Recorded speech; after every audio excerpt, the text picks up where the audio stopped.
మహాత్మా గాంధీ జాతీయ గ్రామీణ ఉపాధి హామీ పథకాన్ని నిర్వీర్యం చేసేందుకు కుట్రలు చేస్తున్నారని నిరసిస్తూ కాంగ్రెస్ శ్రేణులు నిరసన కార్యక్రమం చేపట్టారు. ఇక మంచిర్యాల జిల్లా దండేపల్లి మండల కేంద్రంలోని మండల పరిషత్ కార్యాలయం ఎదుట జీసీసీ చైర్మన్ కోట్నక తిరుపతి, జిల్లా కాంగ్రెస్ పార్టీ మాజీ అధ్యక్షురాలు సురేఖ ప్రేమ్సాగర్ రావు ఆధ్వర్యంలో కాంగ్రెస్ శ్రేణులు నిరసన వ్యక్తం చేశారు. మోదీ చేస్తున్న చర్యలన్నీ ప్రజల బాగు కోసం కాదని కార్పొరేట్ శక్తులకు మాత్రమే కొమ్ము కాస్తున్నాయని వారు విమర్శించారు.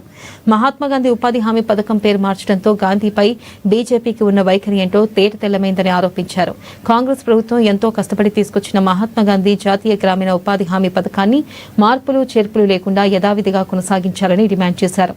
లేని పక్షంలో కాంగ్రెస్ పార్టీ ఆధ్వర్యంలో నిరసన కార్యక్రమాలు ఉధృతం చేస్తామని అన్నారు.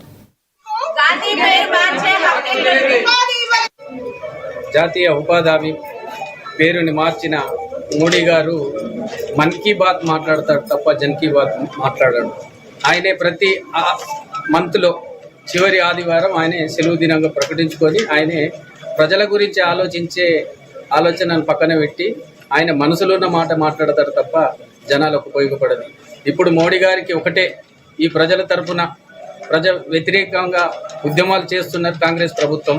ఇక్కడ తెలంగాణ రాష్ట్రంలోనే కాకుండా జాతీయ కాంగ్రెస్ పార్టీ ఈరోజు పెద్ద ఎత్తున కూడా దేశవ్యాప్తంగా ఈ నిరసన కార్యక్రమాలు చేపడుతుంది. అదేవిధంగా మోడీకి ఒకటే డిమాండ్ చేస్తున్నాం, ఏదైతే మహాత్మా గాంధీ పేరును తీసేయాలనే దురాలోచన చేశారు కదా, ఇక్కడ ఏదైతే ఈ కరెన్సీ మీద ఏదైతే నోట్ పైన ఉన్న బొమ్మను తీసే ధైర్యం ఆయనకు ఉన్నదా, జనాలకు ప్రజలకు సమాధానం చెప్పవలసిన అవసరం ఎంతైనా ఉన్నది. మహాత్మా గాంధీ గ్రామీణ ఉపాధి హామీ పథకం విజయవంతంగా దేశవ్యాప్తంగా నడుస్తుంది. ఎండాకాలంలో పని లేని వ్యవసాయ కూలీలకు పని కల్పించే ఉద్దేశంతో యూపీఏ గవర్నమెంట్లో ఈ ఉపాధి హామీ పథకం అనేది చట్టంగా చేయడం జరిగింది.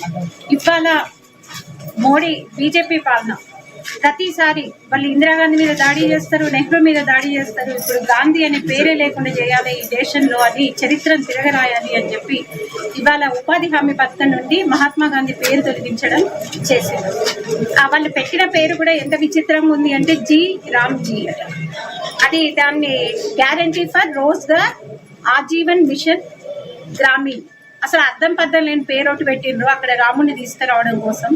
ఈ దేశ స్వాతంత్రం కోసం పోరాటం చేసిన గాంధీజీ దేశ ప్రజలందరినీ ఐక్యం చేసి బ్రిటిష్ పాలనను అంతమొందించిన గాంధీజీ పేరు ఇవాళ చరిత్ర పుటల్లో కూడా లేకుండా చేద్దామని బీజేపీ వాళ్ళు, మోడీ గారు ఒక కుట్రపూరితంగా వ్యవహరిస్తున్నారు.